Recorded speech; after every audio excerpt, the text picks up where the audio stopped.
If you are here, you have taken an active role in bettering your life, no matter what stage of life you are in. The Banyan Treatment Center's podcast will discuss many topics like recovery, addiction, self-help, mental health, and so much more. It will provide you with tools to succeed, ideas for recovering, and how-tos on creating a better life. My name is Alyssa, and today's episode is about the correlation between celebrities and addiction. Today on our panel, we have a celebrity in recovery himself, famous skateboarder and star of MTV's Jackass, Viva La Bam, CKY movies, and Banyan recovery advocate, Brandon Novak. Thank you so much for joining us today, Brandon. Why don't you tell us a little bit about yourself and how you relate to this topic? Well, thank you for having me. I've seen many of these episodes, and undercover, I'm like, when will I be at? You're like, how rude. And then you ask me, and I'm like, I got to go do that. You know what I mean? I'm the kind of guy that if you invite me, I will not come. But if you don't invite me, I will hold it against you forever. There's no pleasing me is the point to that. And that's kind of all about me right there. No, honestly, I'm a guy that is sober. I've been sober just over 7 years now. And I battle with alcoholism and addiction for over 20 years. Wow. So I think I've been around the block a few times to believe that I'm qualified enough to speak upon this topic. Yes, you are. It is no secret that many celebrities, past and present, struggle with some form of an addiction. It is also no secret that their long journey to recovery becomes a very public matter, which can hinder their success. According to a study by the Substance Abuse Treatment Prevention and Policy Organization, celebrity deaths related to drugs and alcohol have increased from the 20th century to the 21st. This is partially due to the rising popularity of prescription pills in more recent years. Today, we are discussing this topic with someone who has had firsthand experience with this. So let's get into it. So, Brandon, what factors make it easier for celebrities to use and abuse drugs, in your opinion? I think for people that kind of hit that pinnacle in life and that's their day-to-day, unfortunately, a lot of enablers kind of come into that picture, you know, and it's not even intentionally. I've seen me do it, right? Yeah. Like I'm the kind of person, I help people for a living, and I can help anybody in the world as long as I really don't know them or do not have a personal connection to them. Yeah. But you give me a loved one, you give me a loved one, you give me someone that I admire, that I look up to, whether personally or unknowingly, and I help them get into whether it's a treatment center or a sober living, I'll believe that what they tell me is true and that maybe they are a little bit different. You know, so that's just me speaking with firsthand experience.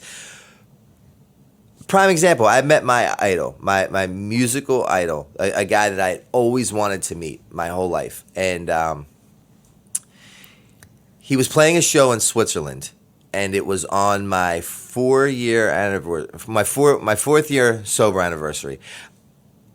I was in Greece. We found out that they were playing in Switzerland. The manager of that band actually contacted me and said, "Hey, will you come do an intervention on so-and-so?" Now, I had been dying to meet this man my whole life and just really respected and idolized him. Yeah.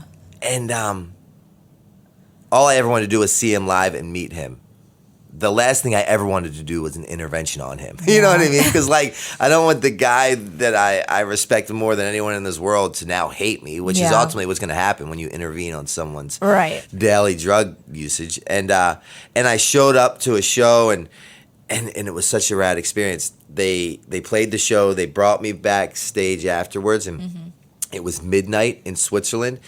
He is sitting at a big table with a mound of crack, smoking crack, and I hear the church bells ring at midnight, and at that very moment, it was my 4-year anniversary. Wow. So everything was, like, surreal, but there was no way that I was going to, like, go in on him. It wasn't the time. It wasn't the place. And the people that brought me in to do the quote-unquote intervention were, like, in different rooms of the backstage doing blow in this room, drinking in that. You know, so it was just a really convoluted, layered level of sickness at that point. And those were his handlers. Yeah. You know, so it's like... Also using drugs. Yeah. And that called me in to help him, yet they're in this room doing this and that with them. And it's very layered, it's complex, and I can only speak upon my experience. Yeah. So what about in your experience of being around the guys from Jackass, Viva La Bam? You know, I know that there was a lot of partying involved while recording those shows. What did that look like? It looked like an amazing time. It was some of the best times of my life until it wasn't. Yeah. Right? Like the party ends. And then I kind of become a hostage in a situation that I don't want to be in, and I don't have the ability to go home anymore. Yeah. But what it looked like in the beginning with Jackass before it became unionized was Miller High Life would sponsor the production of that, and legit, they'd have to have 2 hotel rooms to stack all the Miller High Life. Like, that's how much we had at our disposal. That was just on set.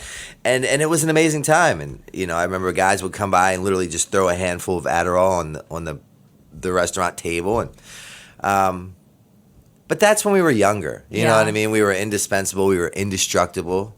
We were irresistible. All these things in our mind that we believed that we were. And then ultimately you get older, things progress, life evolves, maturity kicks in. And then I think that's kind of where you weed out the good time on a Friday night to like, holy shit, I'm now in a position that I'm incapable of getting out of on my own. Right. Such as an addict or an alcoholic's ending. Well, I think that tells the story perfectly, you know, not just your own story, but a lot of people in the public eye's story. You know, they're in these situations where people are saying yes to them. People are, you know, fueling them with substances because maybe they think it's going to enhance their performance on whatever the matter is. Just like you're saying, there's usually drugs or alcohol surrounding a lot of these types of things. And then some of them are able to mature and, you know, take the party away, put it away once they're ready to, and then others wind up having an addiction the rest of their life. Yeah. That's kind of the progression. And the next question I have is, why do you think a celebrity and addiction or mental health issues are so common specifically? Well, I think the number one commonality between both of those, addiction and mental health, is that they go hand in hand. Yeah. Right? I don't think you have one without the other. And unfortunately, when you only treat one without treating the other, it becomes a wash, rinse, repeat, and a reoccurring face showing up at a reoccurring facility. And then it just becomes like the term makes me sick to my stomach, but a head in a bed as opposed to a name to a person. Yeah. But that's the nature of the beast, right? And I was that guy. So that's why, and I know I'm veering off topic, but I think it's very important. I make it a point to check back into the assessment center where I went to that found me a bed for my 13th attempt at treatment every year to go in and say, hey, because I believe the workers that sit on the other side of the desks of people like me who continuously show up because I'm unable to control my life as a direct result of drugs and alcohol, just are like, again? Like, and I don't fault anyone for it, but they kind of just become, you know, almost lifeless. It's just like it's robotical at that point. Yeah. You know, and so I believe it's very important and imperative to show up and say, hey, you showing up to work that day and treating me as a human and speaking with me, not to me or at me, but allow me to believe in me. And guess what? Now I have 7 years sober. You, guess what? Now I have, 10 years sober. You know what I mean? So I think it's imperative to know what we're up against in order to treat it accurately so there's not a continued dysfunction where the person just ends up in this broken, flawed system and it's a reoccurring act. The second part to that question is, so I think when you don't address the drinking, the drugging, the mental health together, you know, you get a wash, rinse, repeat. But then you add a celebrity into that component. You kind of resign to the fact because you signed the contract that your life is no longer your life. Yeah. Right? Like you're completely exposed and transparent to the world, which this is only my experience, but it can ultimately play out to save your life in the long run if you survive your alcoholism, such as I have through the grace of God. But you know, you're so vulnerable to the fact, and then I don't really know any human being that wants to let others down, right? So you try to live up to this preconceived notion of what you believe your fans want, what you believe society wants, and sometimes in this world, society and fans is a 9-year-old, keyboard cowboy in the middle of nowhere, just being mean and vindictive and evil, and it's hurtful. It wears you down. Yeah, it really does. As much as people like to say, I don't care, I find that hard to believe. Yeah. That was a big part of my story. I made a living on press, and my mentality and modality was any press is good press, and it really was at the time. But then I transitioned into this new man who's involved with a new role and a new title and a new purpose, and I had to realize, like, ending up on TMZ running down Hollywood Boulevard naked while pills fell out of my pocket would not be a good look today. Right. And I really, the juxtaposition in that was pretty heavy for me, because before that was like the appeal, that was the draw, that was my fan base. And now I'm like this guy who's really trying to live a sincere life full of purpose and helping others.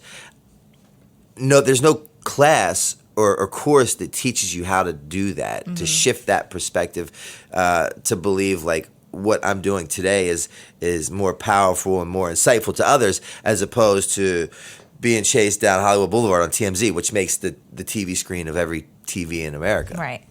So if it's a very tricky minefield to kind of make it through. But I also believe that celebrities kind of have that certain wherewithal to be hypersensitive to their surroundings and settings and the people that they're in, and learn how to adapt and adjust under pressure to an extent. But again, going back to the beginning, I believe that we sign on that dotted line to know that, like, really our life is not our life. Right. I'm a very public people person, love the social spotlight and the socialite, but ultimately I'm like really an introvert. When I'm not doing what I'm doing on a daily basis, which consists of being around a lot of people, I do a lot of things alone, and I appreciate that. And that's the self-care that comes into play, dealing with the mental health.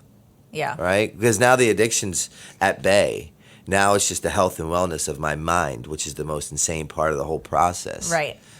Right. Addiction is a symptom of it. Yeah, it's just the byproduct. Yeah. So recovery Brandon isn't a fan of being nude in public anymore. He'd rather be home reading books with his cats. Yeah. True story. True story. I was just, but I can still do this really rad stuff. I was just in Iowa for the Do Tour with like the invite only of the who's who of skaters, and these are like the A-list industry skaters that are on all the endorsement deals of like Monster, Red Bull, you name it, the list goes on.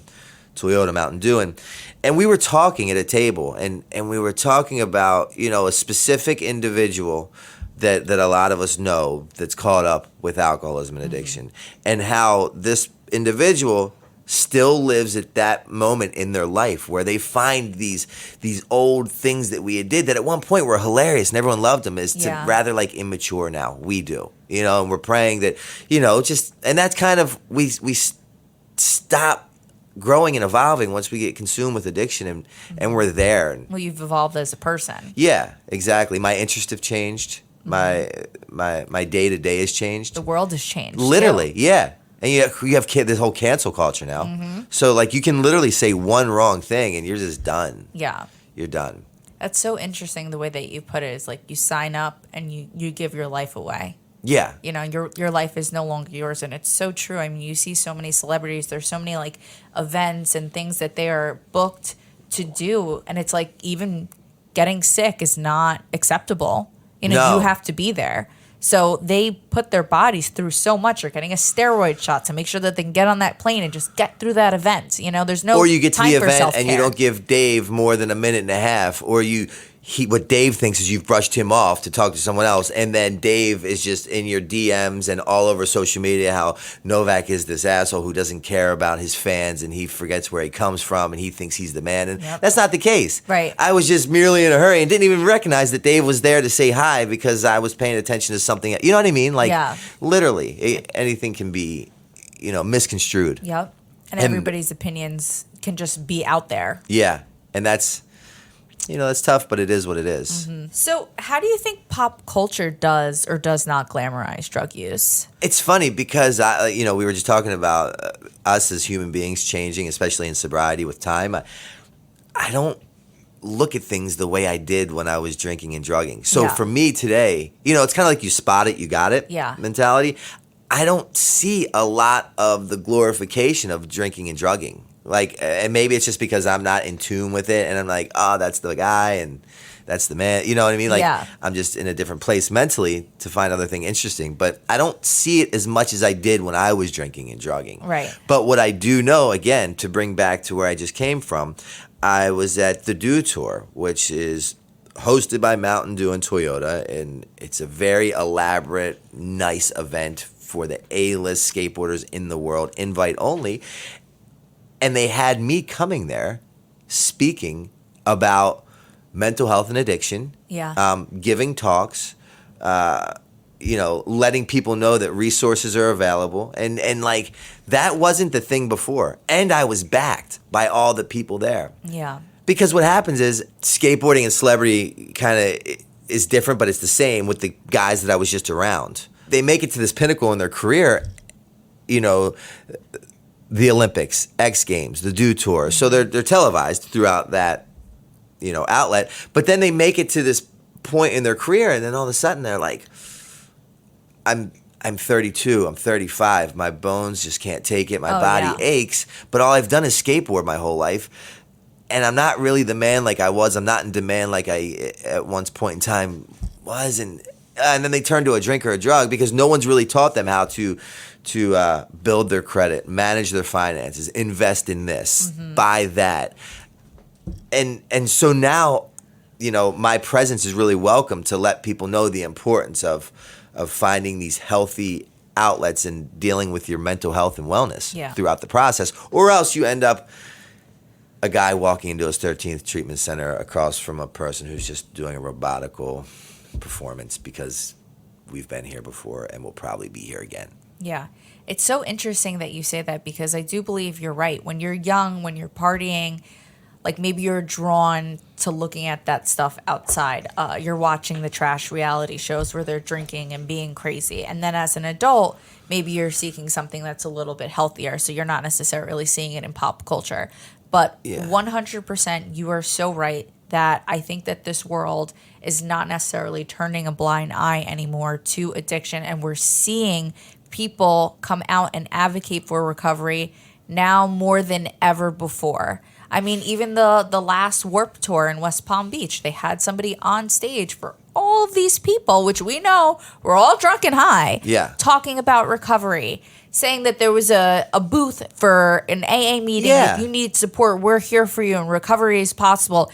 And the amount of support that was received from that person on the stage was so amazing to see in the venue that it was in, It's actually pretty surreal to think about. Yeah. It wasn't like that when you and I were ripping and running. Not at all. And the funny thing is, as you're saying that, I'm thinking about, I'm more known and widely respected today for who I am as opposed to who I was then. Yeah. It's insane. People buy into this. I think because the state that the world's in, we need some kind of break. We need a light at the end of this dark tunnel. And I think people want to believe in humanity and love. And I don't think there's enough of either of that right now. So therefore, like, they're grasping at straws and looking for people that can actually hopefully motivate others through their story. I mean, I am, and this might come across as completely egotistical, but to just give the viewers a clear perspective of juxtaposition here, I am the keynote speaker for the DEA, right? Like, I'm a guy who was on Jackass, a complete full-blown heroin addict for the better part of 20 years, covered in tattoos, and the DEA, the Drug Enforcement Agency, had a meeting of the minds with the higher-ups that said, you know what we're doing, our approach is no longer working. We cannot arrest our way out of this pandemic. What do? Well, somehow our paths have crossed and I've become the keynote speaker for the DEA. Amazing. And it's because I have that look that's appealing. It's it's relatable. Yeah. It's not a suit and tie. It can be, but it's not generally. Speaking from an authoritative figure, it's more of an approach of understanding as opposed to being understood. And that's, again, not being egotistical. It's just trying to let people know that things are evolving. Yeah. You And know? your story is so transformative, which I think is what appeals you to them, because you were so well known for your addiction, Yes. And now people can see you in recovery, having known you in addiction as well as they did. So what I cut myself off from saying I was going to go to the end with is that depending upon your perspective, it can really be a good thing in the long run, because my addiction was so bad, so bad, that even the people I partied with, once I got sober, they were never like, Novak, come on, let's go get a glass of wine or a slice of heroin. They're like, please, for the love of God, stay sober. Yeah. Like, these are even the people that are getting loaded still. Yeah. They're like, it's so much better with you, please. so therefore, I wasn't tempted by a lot of triggers. Yeah. Right? And so that's the first perspective of that. The second to that is that my story, because of it being so apparent, so transformative, and widely received from the base and the platform that I've created from prior to sobriety, now has the ability to help like hundreds of thousands of people. Yeah. So it depends on what perspective you're looking at that in. And you have helped thousands of people. I've just been blessed. I've had, I'd say, within the last year, the influx of celebrities that reach out to me looking for help, right? Like, it's really, it's mind-blowing. And God, this sounds so shallow to say, and please forgive me because I'm not this person. But if you look in my inbox of my DMs, and a lot of them I've met in passing, and a lot I don't know, and you went down and looked at the blue check marks next to the names of the people that are reaching out for me, and it disgusts me to say that, but it's just the topic of this. Yeah. That are reaching out to say, I'm not well. Can you help? Your story has helped me. Thank you for inspiring me. And again, it goes back to thank God of my story being very transparent, right? Because there's depth and weight, and the people, I'm so not this guy, but the people that are on the same wavelength as me is a nice, more humble way of saying it, but the same caliber is not humble, say, I can relate to his story. Yeah. And just they truly can. Yeah, just like how I related to Chris Herring's story when I was sitting in detox and they played it. And for the first time in my life, I believed that I, too, could do what he did. Yeah. And that's just happening now in that arena. Well, they truly can relate to you. And there's not a lot of people that they can relate to because they go through different experiences than a normal civilian, because of the line of work that they're in. So they really can relate to you. Yeah. So what was it like trying to get sober with all eyes on you? Well, it depends at what point you're asking that question along my process. Because it was a long process. But do you think it was easier or harder? Well, in the beginning, it was extremely hard. Yeah. But it was amazing for me because I really didn't want to stop, or I wanted to stop but wasn't willing to do what was asked in order to stay stopped. So because my story was so transparent, if I ran away from a treatment center or split from my fiance's house or whatever it was, got thrown off a tour, like all these things that would happen a lot, get kicked off of flights, and then I just walked to the lobby bar or the closest pub and I'd meet someone in there that knew my story, that was very aware of it, and we're like, oh, you're that. And then we would just party for days. So it made it very easy in that aspect to continue on with drinking and drugging. Yeah. So in the beginning, very difficult. In the end, it was amazing and a blessing to me because everyone was so aware of my downfall and the demise directly connected to drinking and drugging that no one supported those behaviors anymore. Yeah. And most importantly, there would have been people that did if I ventured off to those lobby bars or dive bars running away from a good place that was trying to help me. But most importantly, I didn't condone those behaviors anymore. So that's where the interest started to change, right? Like I was no longer interested in hanging at the lobby bar or the dive bar. I now wanted to go to like meetings. I wanted to hang out with sober people. Yeah. I wanted to like do sober things. And then when I walked into a meeting, when I walked into a place where I had no idea who anyone was, people were very welcoming. They were very receptive to my, presence. Yeah. And that, it was not only endearing, but so long overdue. Because if you ended up like me as an alcoholic, the disconnection from reality was astronomical. I mean, I was that alcoholic that literally lived to use and used to live on that animalistic level. So I had been dehumanized for so long that I forgot not only what it felt like to be a human with a heartbeat, but what reality looked like. Yeah. So then I'm sober. I'm still trying to figure out who I am, what my deal is, what I like, what I don't like, and let alone how to say hello and have a conversation that makes sense. That's is like, that's insane. So I'd walk into a meeting and they're like, oh shit, Novak, and then that broke the ice. Yeah. And people didn't come up to me like that. People, in my life at the end, they had to leave me for the safety of themselves and myself, because I was the alcoholic that if you told me you loved me, I had you for at least $10. And that's kind of how I live my life at the end. So when I would walk into a meeting or anywhere and people recognized me for who I was and where I came from, they were I felt like I could breathe. Yeah. You felt a little more comfortable. Yeah. I would imagine that for some celebrities, that might be uncomfortable. Yeah, and this is just my experience. Right. But then there are others that really value their anonymity. Yeah. But my story, not every story is the same. Yeah. People are like, oh, the fourth step is so hard. And I'm like, you name the things that no one ever wants to talk about, and I've done them on air or written books about them. My character was Nudie Novak. That's what I'm saying. So, I can't speak for the overall, but I can give you my experience. Yeah. Well, I also think it depends on the mental place that you're in. Maybe in the beginning, you wouldn't have wanted people to come up to you because you kind of just wanted to be in a corner and just observe what was going on. But then once you were like ready and willing to receive that love and that help, then you were like, yeah, please make me feel more comfortable to be in this room. You know what? You actually just made a great point that I had completely forgotten about until just now. So I went to a treatment center for 90 days. And from that facility, I was to go to this other government-funded program for 6 months. And once I got to that program, I still smoked cigarettes at the time. And I'm around a new group of people that I didn't do my first 90 days with. It's a new program, a new location, new faces. And they were very entertained by the fact that I was there.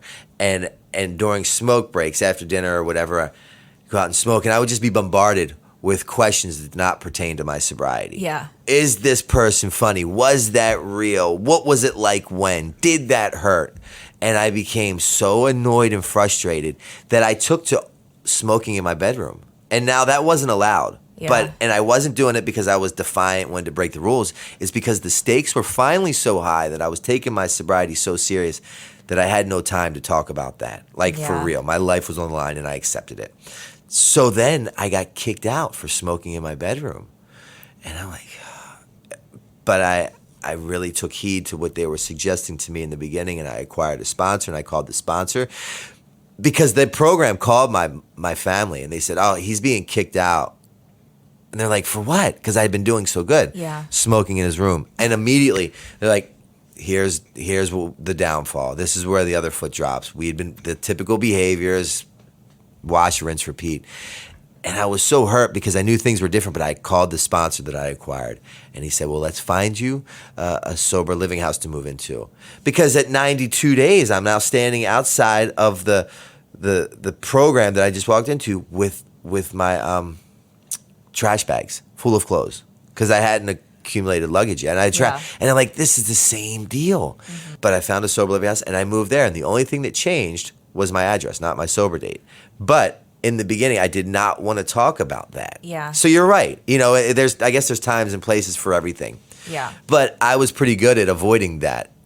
Maybe not, because I got kicked out for smoking in my room. But I had no time for it, and I wasn't going to entertain it. But you're setting a good example by talking about that, because I think a lot of celebrities, not that, there's a million celebrities listening to this podcast, but they have a hard time trying to figure out, like, what is this even going to look like? Like, I'm worried. I don't like to be bombarded, and, you know, everything is so public and I can't hide anywhere. My addiction's just out there in the open. Like, how am I going to deal with this? And people are constantly coming up to me asking me stupid questions when I just, like, I need a break. I need quiet, peace and quiet. Yeah. You know, because they're constantly surrounded by people. So for you to say, you know, like, my mental health and my recovery was so important to me that I stuck through it and I made adjustments and changes that worked for me, even though ultimately it got you kicked out.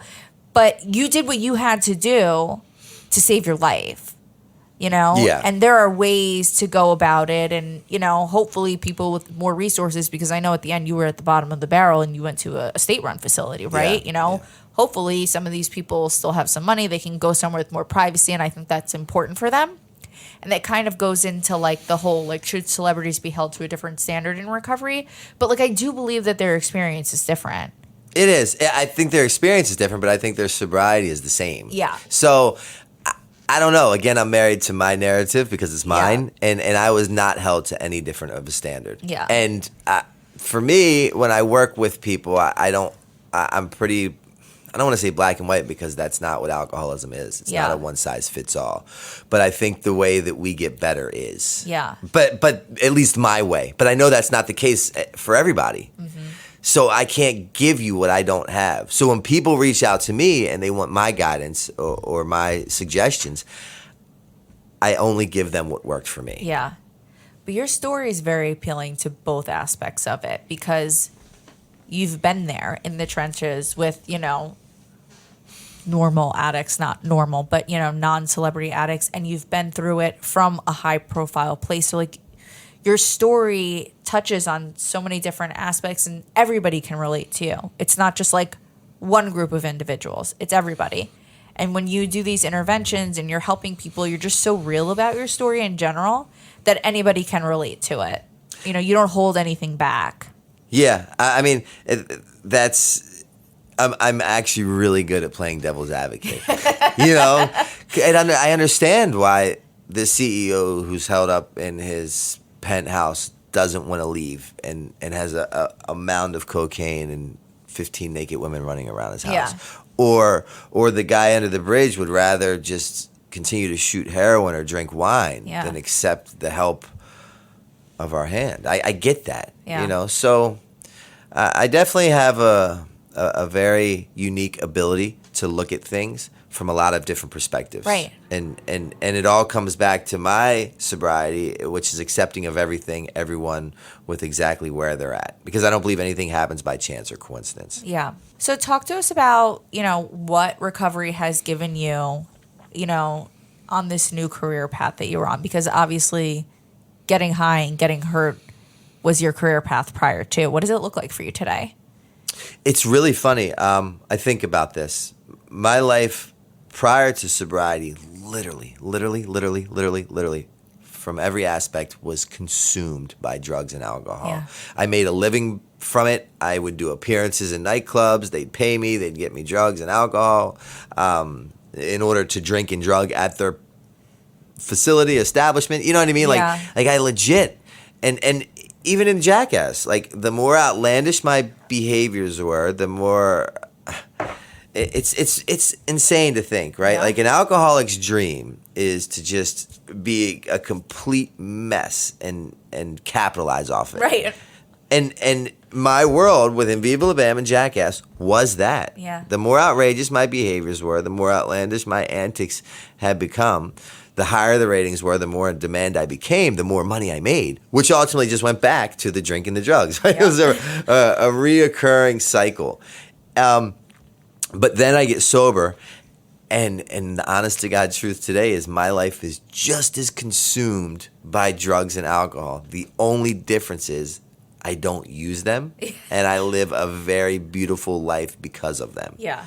Right? And not even like externally, meaning money, property, and prestige. I mean like the internal void that's finally been filled with a life of purpose, a life of passion, a life of honesty, transparency, you know, meaning. Yeah. I wake up today and and I have that lust for life. And people say, what do you say to somebody that's drinking or drugging? And honestly, that's not even the important question. Yeah. Today, I believe the important question, if you want to get to the real root of the problem or cause, if you will, is what in you makes you feel that you need a substance to make you feel adequate or whole or better than natural. Why? Why do you feel that you're not enough, that you need a substance to feel better than? That doesn't make sense to me. It makes sense to me. Yeah. But I think that's the common question that's not nearly asked enough. But I also know that it's like, be careful what you ask for, because sometimes you get it, especially in sobriety. And all I wanted was like, to have a purpose, to have a life that's worth living for. And now I have that, so much so that I heard this great saying the other day. Don't ever let what AA gave you be the reason why you don't go to AA. Mm-hmm. And I can easily be distracted by the money, the property, the prestige, because now I'm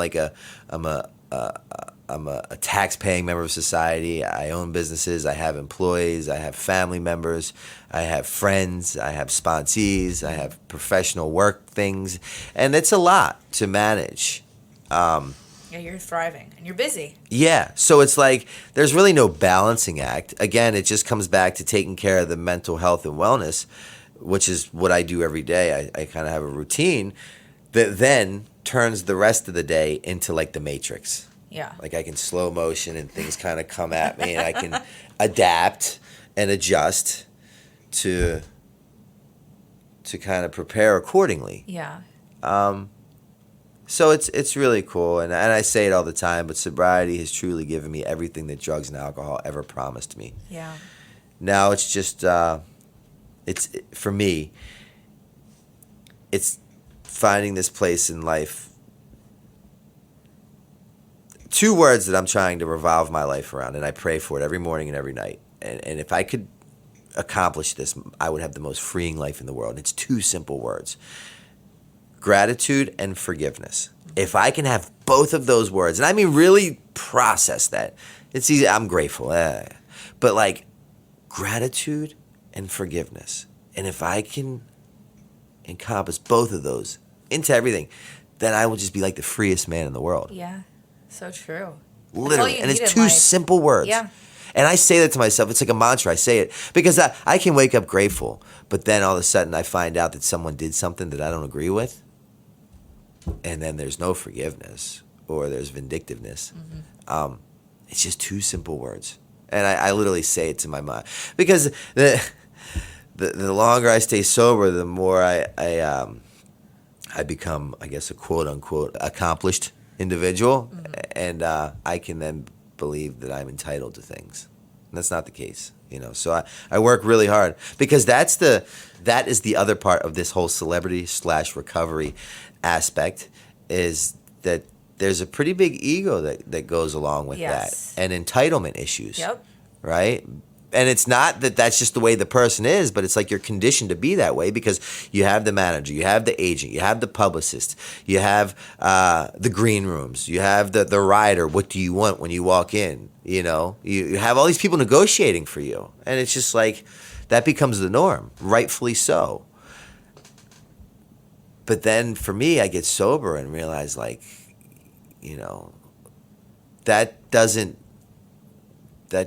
bring anything to the table for me in the kind of life that I'm trying to live, right? There's a level to it that's warranted in particular situations, but I have to stop thinking that people should know what I think they should know, or act as I think they should act, or treat me as I believe they should treat me to act. Mm-hmm. I'm not entitled to that. And most importantly, right, the core of alcoholism and addiction is I'm selfish and I'm self-centered, which is hand in hand with with the celebrity field, because we are the talent, right? We are the entertainment. People tend to wait for us. to then get in here and realize that like that's the core of my disease. That's what my whole sickness is wrapped around. So now not only is it not about me, it's really about you. How do I sit here and say, well, Alyssa, how was your day? And genuinely care about your answer. Right. Or like give you the time to answer me without wanting to get on my phone or think in my mind about this next, whatever it is. It's really a reprogramming of everything. But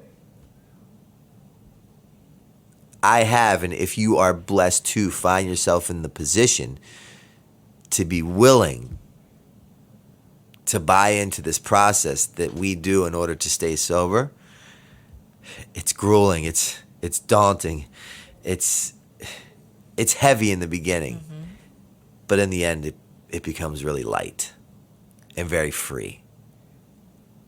Yeah. That was beautifully said. Thanks. You were on a roll true. there. I mean it. I felt it come from your heart. So what are you working on today? So I really took heed to everything that I was suggested and taught in the beginning of my sobriety. I was a broken, battered shell of a man, and I just wanted to be better. And I remember my therapist telling me, if you stick to the basics, God willing, you never have to go back to the basics. And these are cliches that people out there are like, of course he says that. It's on every meeting wall of every meeting in the world.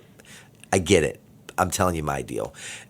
And they also told me that it is impossible for you to keep what you have without giving it away. So I went to a 90-day inpatient treatment center.